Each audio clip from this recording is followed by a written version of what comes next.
Sit. Back.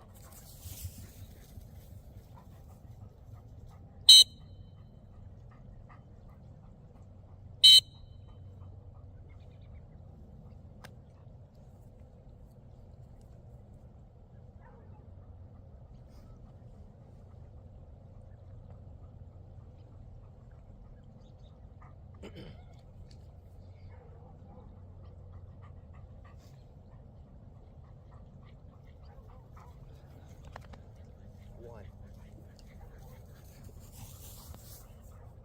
Sit. Here.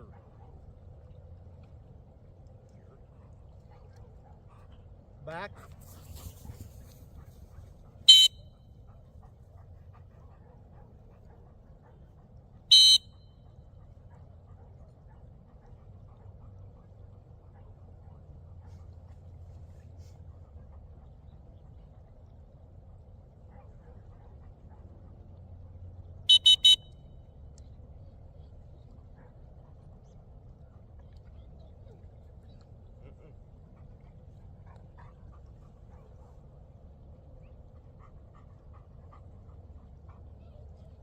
One.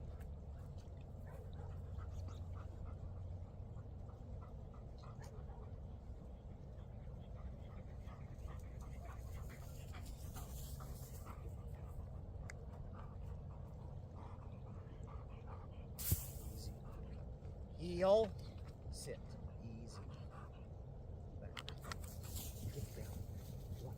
Get down. Sit.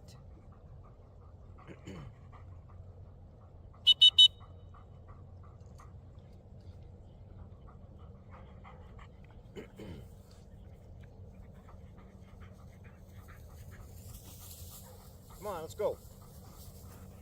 Heel. Sit.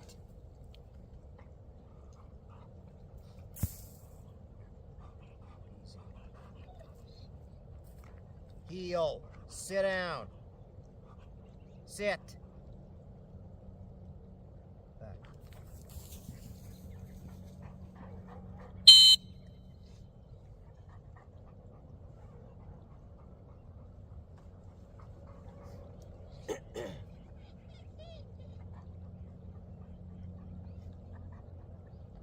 Sit. Let's go.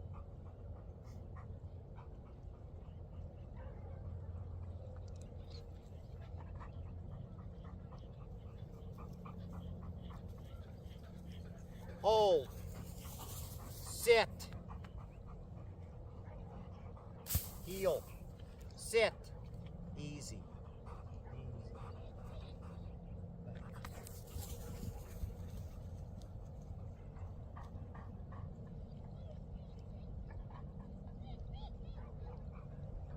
Go on, get down.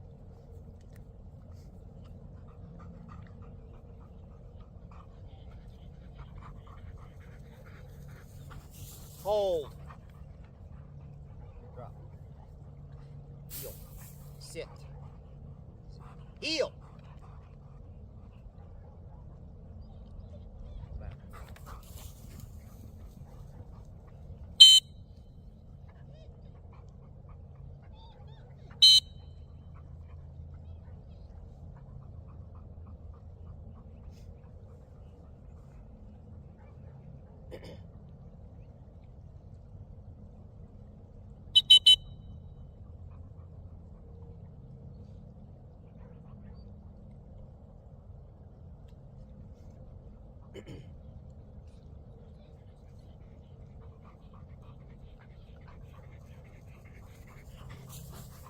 Sit. Good evening, everyone, and welcome back to the live stream. We have a massive show for you tonight. If you're a Labrador enthusiast or a serious contender in hunt test and field trials circuits, grab a seat, please. We are officially in the beginning of crunch time of 2026 season for hunt test and field trials. And again, the stakes could not be higher. But first and foremost, big shout out to all of you. We have 645 subscribers as of today. So before we dive into the dirt and the water of this live stream, I want to take a second to say thank you to those 645 subscribers. Whether you've been here with me since the first sit command, or if you're just joining the Black Blizzard family this week, I appreciate you trusting me to help you along your way in your retriever journey. This community, I'm trying to help you, and I'm trying to do it in the long haul. All right, to celebrate, I want to give back to you some Q&A. So I've got my top 5 questions on this channel, and I'd like to, go over those Q&As and give you some greater in-depth, basically, questions and answers for you on the live stream.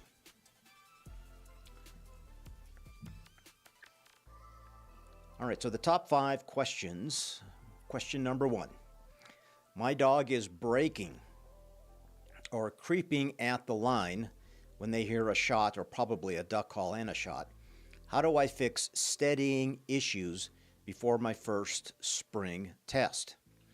That was a question on one of the videos. I got over 300 on. I'm not sure which one it was, but regardless, let me try and answer that question as best as I can. And I'm assuming that this is a junior dog getting ready to run senior.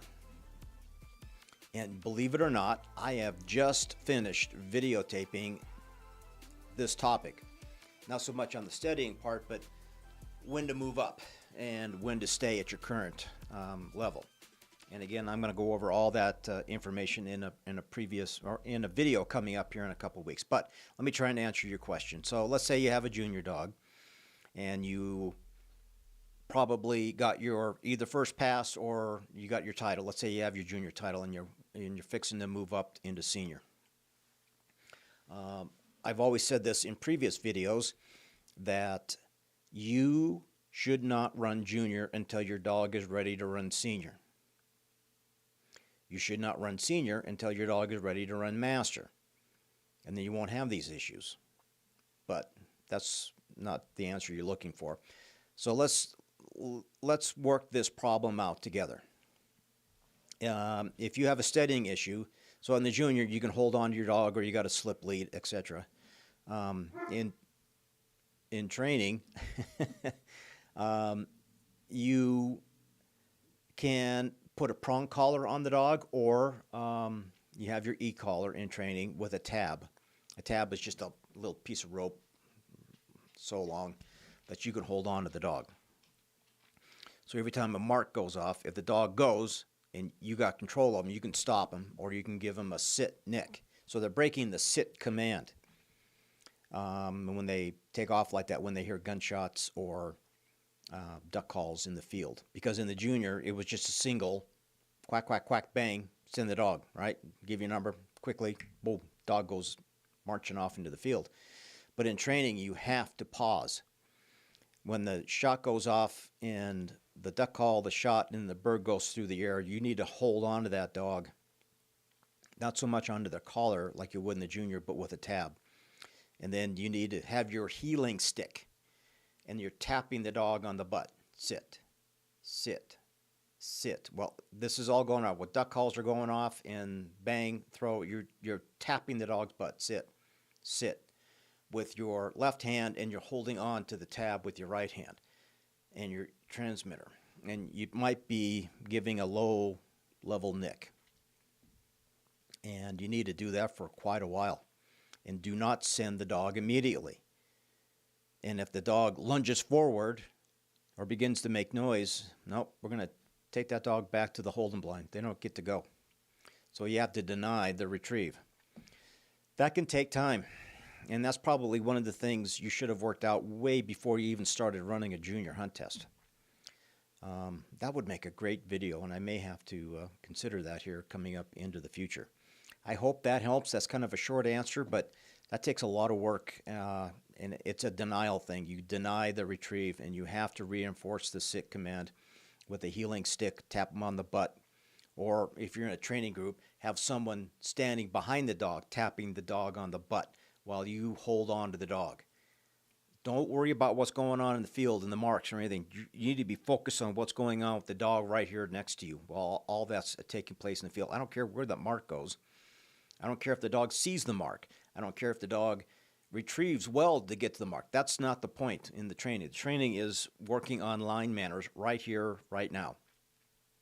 Focus on that before you even attempt to move forward. All right, let's see. Question number 2. How do you handle the transition from land to water when the dog wants to run the bank and avoid a cold water swim? And this is a big topic for most of us that live in northern half of the country because we can't get into water right now. It's February, even though it's been mild in Montana. I'm not putting my dogs in the water because it's just too bloody cold. So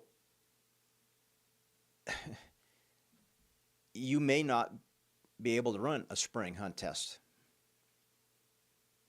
That's the short answer. Don't even think about it. Why? Don't create bad habits in training or at a hunt test. Wait for the water to warm up. Try and schedule your hunt tests later in the spring or summer or in the fall. You need to de-cheat the dog, and they have to learn that, and they have to be retaught that over and over again for several years when they're young. Cold water is not something I want my dogs to get into because I don't want to soil them in getting into the water. I don't want them to have a bad attitude going into the water. So if the water's too cold, I'm definitely not going to make them swim. If the water's cold, I may run them across a creek or a creek channel or a warm water slough, for example, but I'm not making them get in the water for long periods of time when it's cold. That's just foolish because I've had several dogs get that cold water tail where their tail gets really stiff and actually their tail won't come up. It actually folds down around their butt and they can't move it because it's incredibly painful because it's too much stress in the cold water. I avoid cold water altogether, and sorry, but I wouldn't do it. Don't create bad habits. That is one area that's a no-brainer right there for me and my dogs. Okay, question number 3. I am training for the master level. How do I know if my dog is ready for a triple mark or if I should stick to senior for one more season? Again, I either had a video on that or I'm including that in one of the videos that are coming up in the next couple of weeks. When to move up. When to stay at your current level. That's a big topic and it's a big decision. And again, my whole training regimen for my dogs, I'm training at a higher level before I bring them down to run at a lower level. So I would focus more on training and not worry about running at the master level until you get a solid handle on running those kind of triples and blinds. And I mean, the master, it's anything goes. You can have double set of marks, double blind, and a diversion bird. You can have outgoing diversion birds. You can have incoming diversion birds. You can have triples with a single blind. In the new rule book, you have to have a clean triple, and that means you can't handle on one of the triple set of marks, either land, water, or water. So yes, your dog has to do triples, but how do I teach that? You can do it one of several ways. Depends on who you talk to. Some professionals do not like doing it this way. Some do. I like to build up my marks. I may run put a triple in the field, run them as singles, and then put the dog up and then bring the dog back out after a while, and then maybe run a single and a double off those same 3 marks, and then put the dog up and then bring it back out later that day or the next day and then run it as a cold triple. And once the dog understands what easy marks are, what hard marks are, what under the arc marks of another mark, going tight behind a holding blind, I mean, the triple scenario is very complex when you step out of the senior into the master. There's a lot that goes into that. And if you have to ask that question, you're probably not ready to step up to the master level. But so what? Doesn't mean you failed as a trainer or your dog is no good. It just means you're not ready, and you just have to train at a higher level. And once your dog is proficient at running at that higher level in training, then consider maybe running at the master. But I would be running in new places with new people around, exposing them to that master environment as much as I could before I even consider putting my dog into the master. All right, question number 4.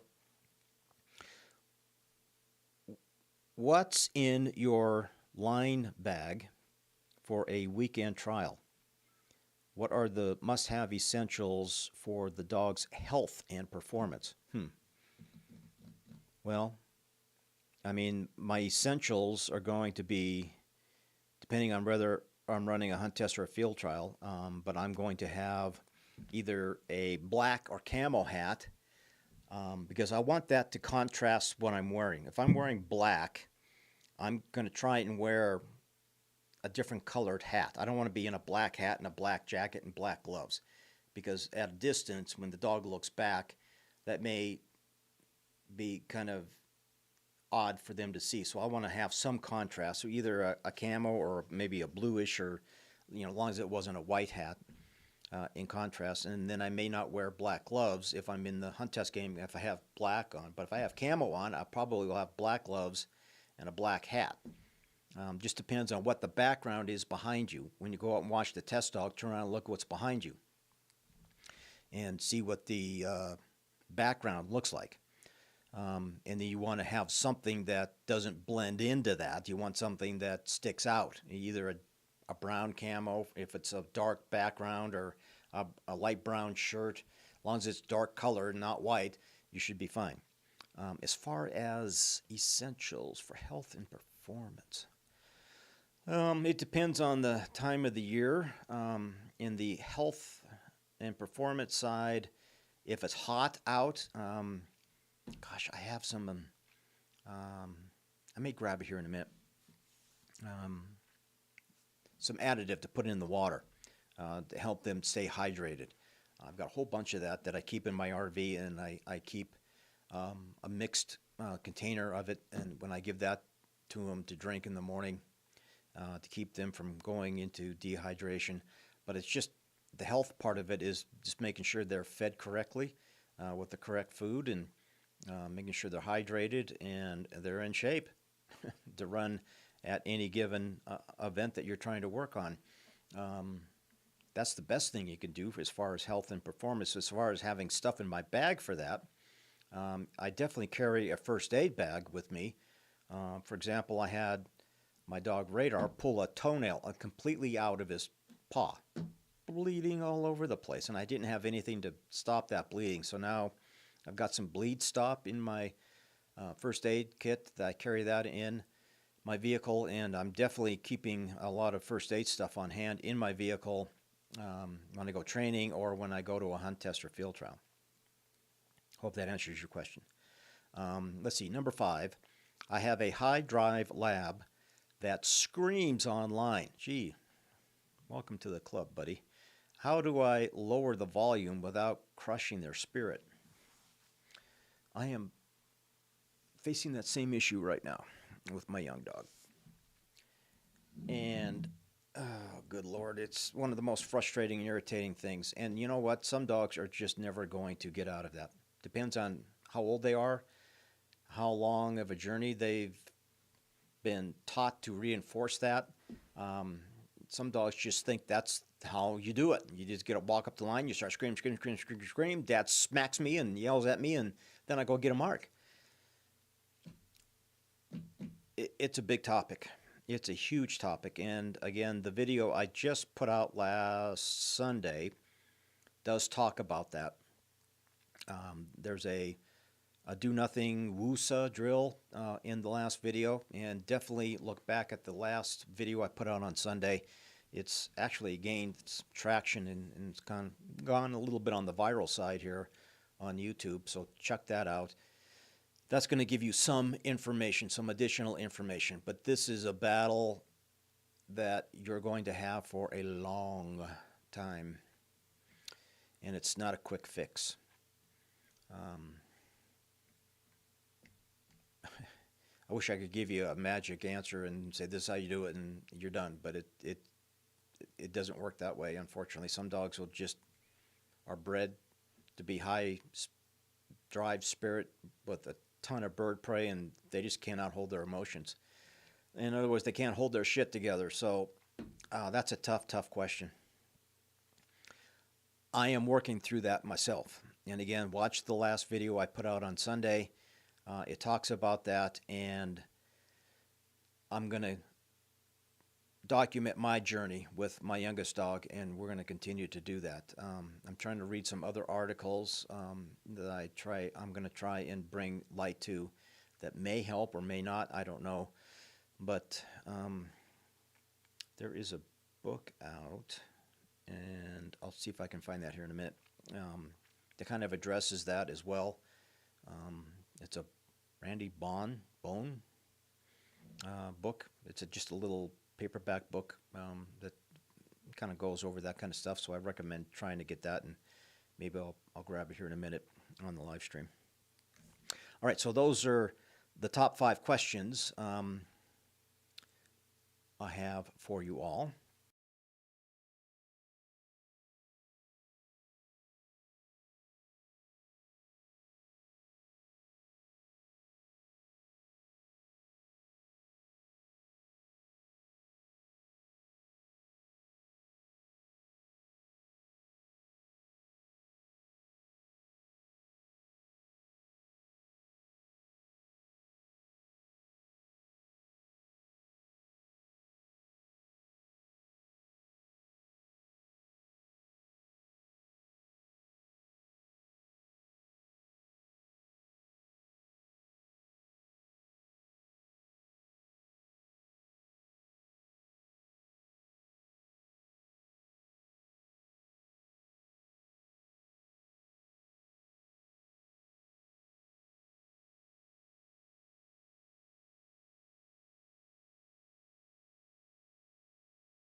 There, can you hear me now? I don't know why I had to turn that on. I shouldn't have had to turn that on. My apologies. Oh my gosh, I'm so embarrassed that that did not work. Wow. I did all that and, well, you know what? We can always go back.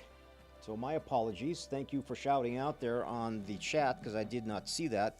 So the information I have, the software I have says it was running, but apparently it was not running. So again, I apologize for that.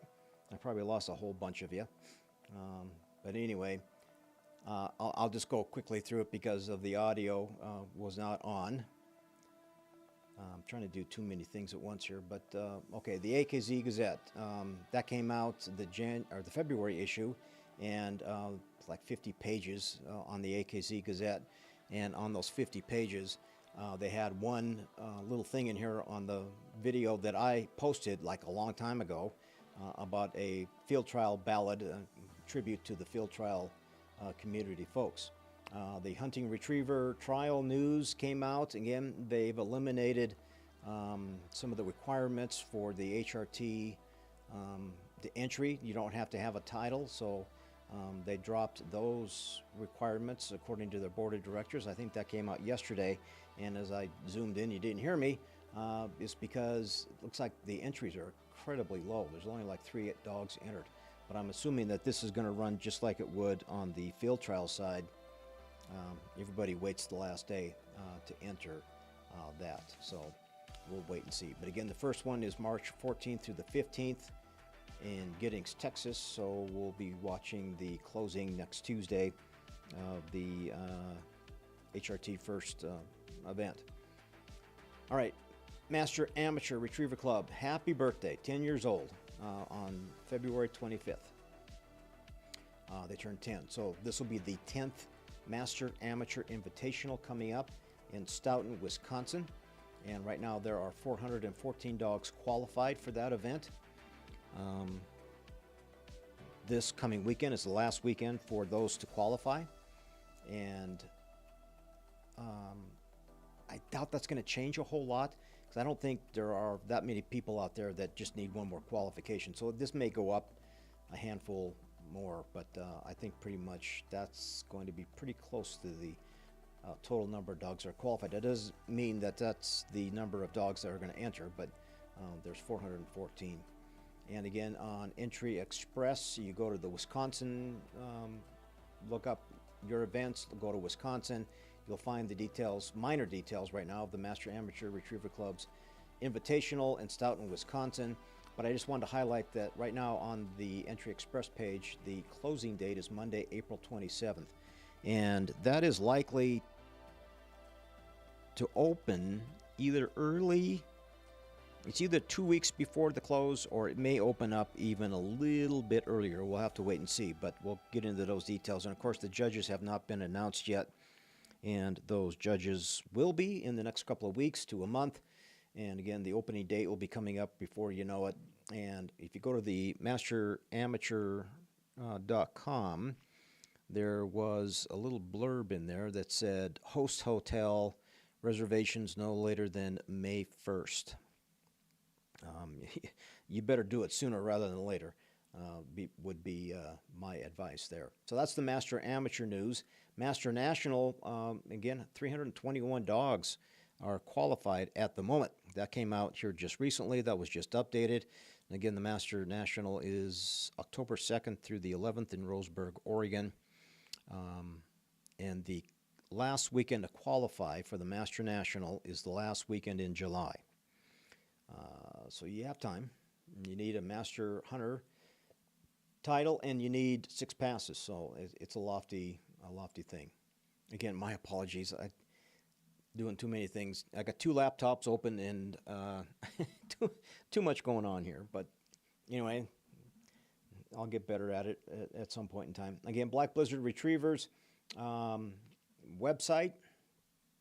Let me click on that so I can scroll up and down.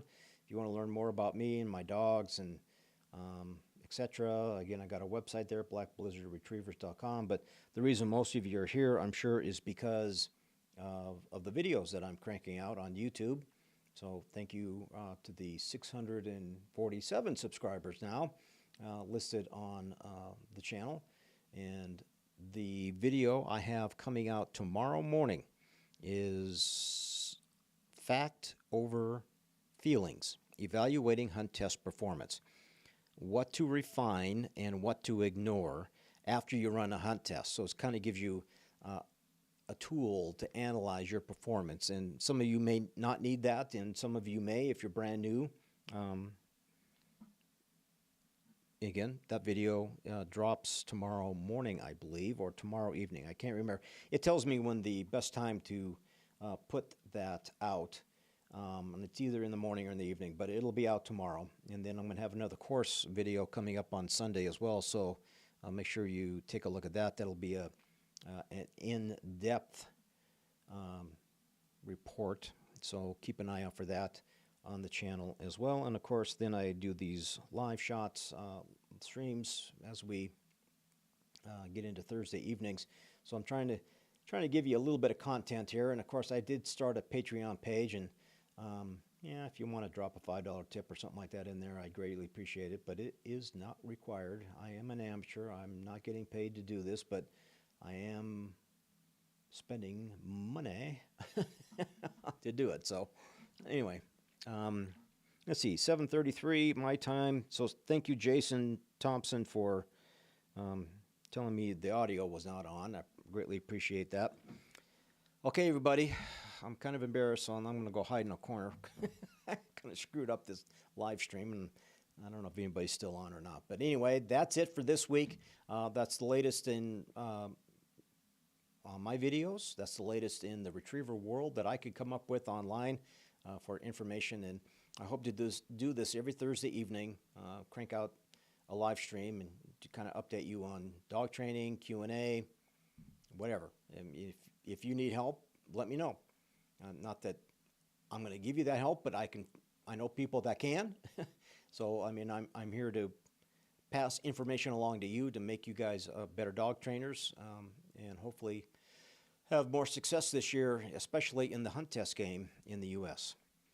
All righty, everybody, have a good night. And again, watch for the next video.